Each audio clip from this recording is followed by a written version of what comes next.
So I came home from a long trip and walked up to my front porch overhang, drooping, and the front leg was pushed out or something. I don't know if a bunch of gremlins moved in to my house and pushed this leg out while they were having a party, but it was bad. So I went ahead and took a closer look, and on the house side, you can see there's cracks in the edges in the corners, as well as on the column side. This was bad. The bottom of these columns looked like they were in horrible shape. You can see this one's almost 3 inches of movement outwards. Those gremlins had a good time. So I went ahead and took some dimensions and took a trip to Home Depot. I found these 6x6 cedar beams that looked absolutely awesome. However, they had rough cut edges, so I was gonna have to work on those a little bit. Some joker put his cart of white boards right in front of the columns, so I had to move it around.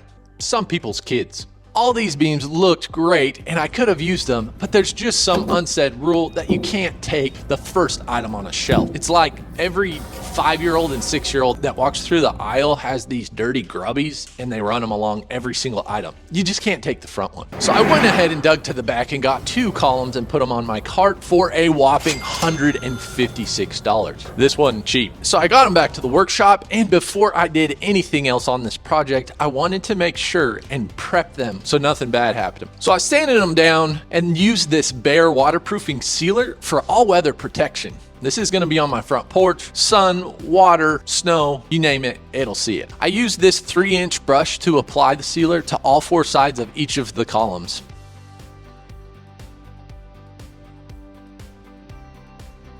Then I cut each column to length. What the heck? Harbor Freight, you suck. Look at that. Brand new full battery, works on the angle grinder. Stop! I'm not screwing around with a defective sawzall. I guess we're using the trusty old drill master.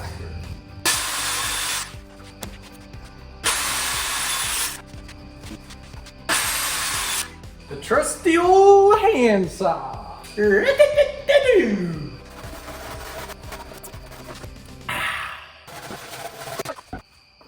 Now, since I had to use that circular saw, I had to sand the edges down to be square and flush to sit perfectly inside the DIY brackets I'm about to make. Now, if you hit that like button right now, I'll show you a cute little picture of my devil dog.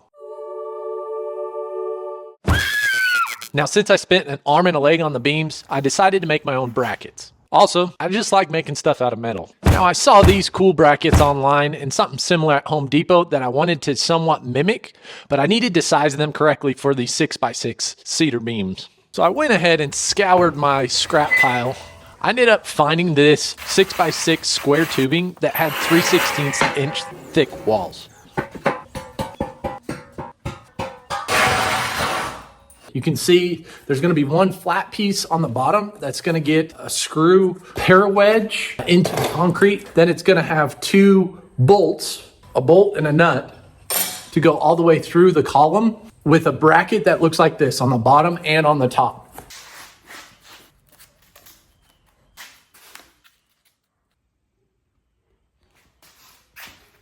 So I need to start cutting out these pieces for this bracket. I'm going to set up the Vevor Plasmacutter and start cutting them out. Let's go.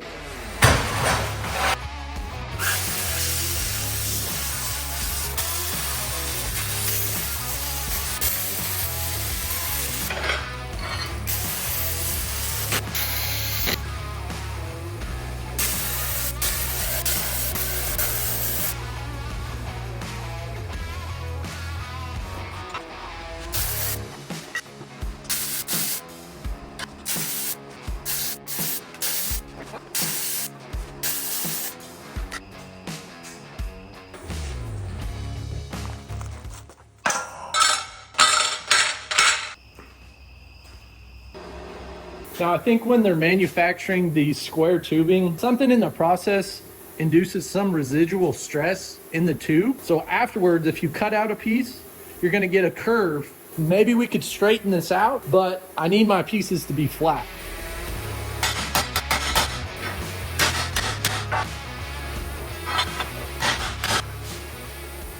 Using the hammer obviously did not work. What I did figure out is if I use my DIY bench vise, you can go to my channel to watch that video, or I'll put a link right here. If I use my bench vise with 3 points of contact, in this I'm using 2 pieces of scrap metal and a chisel, this worked really well to work that plate back and forth to get it to be as close to straight as I could get it. Now I had to do this in multiple spots in order to get it back to where it was close to level, but it worked well. Since I used a Plasmacutter, all the pieces had dross. Now instead of wasting time grinding that with a 4.5-inch angle grinder, I decided to use a chisel and a hammer to knock that dross off the edges quickly. I then used the flap disc or my surface conditioner to clean up the rust off all the parts that I just straightened.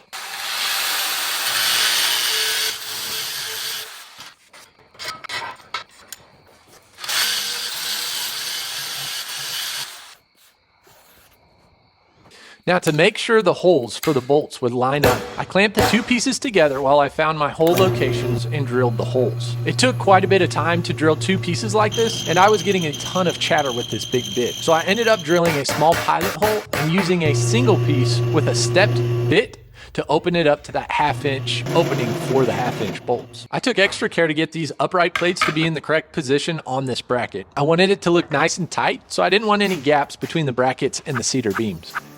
I have 1 bracket tacked up. I've put it on the cedar and I think it looks pretty good. What do you think? I asked the boss about how it looked and she said it looked pretty good. 3 more brackets is what I need to make. So let's get into it right now.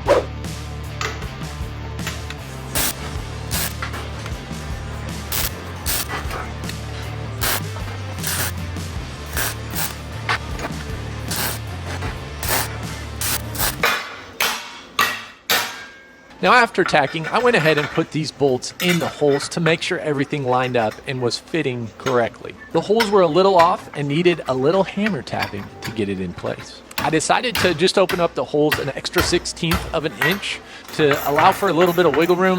And in the end, I'm just gonna lock those down by torquing them down tight, so it should be fine. But first, I went ahead and welded them up. Now the build was going pretty good up to this point until tragedy struck. The worst thing known to man. Weld draw. The pieces would not go over the beam without a ton of hammer blows and extra persuasion.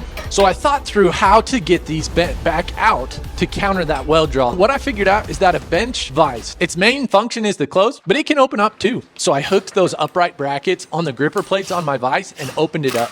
I worked each of those brackets back and forth until I got the spacing perfect to each of the beams. I then used a long drill bit with that bracket on the cedar beam to drill a hole all the way through. That way, I knew the bolt would go through the holes if I could get the drill bit to go. I really wanted to make the brackets look nice, so I cleaned them up using a degreaser and removed all the dust with the shop air. And then I sprayed a good layer of gray primer. I'm using matte black tractor paint that I got at Tractor Supply, so the finish should last a long time and look really nice. Now I had to shorten the bolts to make sure that they did not stick out too much. Looked a little weird. The portaband saw and the benchtop sander made quick work of this task as I worked through all 8 of these bolts. Now in order to get these beams installed, I went to Harbor Freight and picked up a 4-ton bottle jack. This thing. It was like $28, and I knew I would use it on a bunch of other projects I'm doing in the shop, so it was worth it. I then used 2 2x4s screwed together in order to use that bottle jack to push up on the overhang to get some clearance so I could put these beams up underneath and take the old ones out. Now I jacked the overhang up 4 inches from its current position, which is a lot. And because of that, I made sure to go slow and check all corners and edges for large cracks and separation during the jacking. I didn't have any problems. It's crazy how much this structure can move up and down and not have any problems that I could see. All right, it looks good. I got these 2 cedar beams up. I have them in position and the full weight of my overhang here is on both of these beams. There's no screws. There's nothing bolted to the concrete, which I'm not super concerned because when I was taking these other 2 white columns, so this one right here and then this one out, there was nothing underneath it holding it to the concrete. It was just sitting there. And then at the top, all it had was 2 little dinky nails that were crossways to kind of hold it in place. But it was really a janky setup, which is why I think I had issues with that leg moving out. This is gonna be a lot better option. It looks good. I'm gonna finish up putting screws in the top and then the bottom 2 brackets.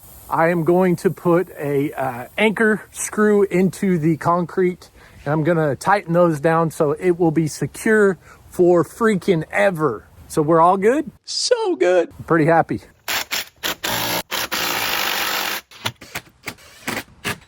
Now I thought I could use my regular drill with a masonry bit on the concrete in order to install these concrete anchors. But once I got into it, I spent about 20 minutes on this one hole and didn't even get a 1/4 of an inch into the concrete. And so I aborted mission and I broke down, went to Harbor Freight again. I'm still not sponsored by Harbor Freight, but I'm gonna keep trying to get a hammer drill for this project. The hammer drill was a game changer. It didn't take long at all, and it seemed to work best when I used my Vevor vacuum intermittently to keep the concrete dust out of the hole. I hammered those concrete anchors into those holes, making sure that I put that washer and nut on before I start using the sledgehammer on the end of these anchors. And I got everything tightened down. It's looking good. Now the anchors were still sticking up a little bit, so I went ahead and got my Vevor angle grinder and cut off the tops of these with a skinny disc. My little project helper decided to stop by and inspect the quality of my work. I never got an answer on if I did a good job. So let me know what you guys think. Was this a good build? Did it make my porch look better? And if you enjoyed the video and you want to see more, go ahead and hit that subscribe button because I have more videos coming. Thanks for watching.